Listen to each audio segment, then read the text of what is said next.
Hello everyone, সকাল সকাল ঘুম থেকে উঠেই আমি ফ্রেশ হয়ে রেডি হয়ে গেছি মামার বাড়ি যাব বলে। চা খেয়েই আমরা বেরিয়ে পড়ি। দেন সবাই আমরা একসাথে লাঞ্চ করতে বসি। তো আজকে সবাই কলা পাতাতেই লাঞ্চ করি। বিকেলের দিকে আমরা একটা পার্কে যাই, সেখানে ঘুরি, মজা করি।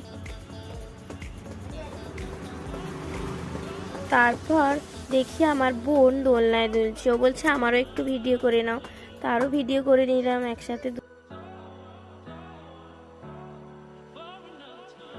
আমার দিদি, জামাইবাবু ওরা সবাই বোটিং করে।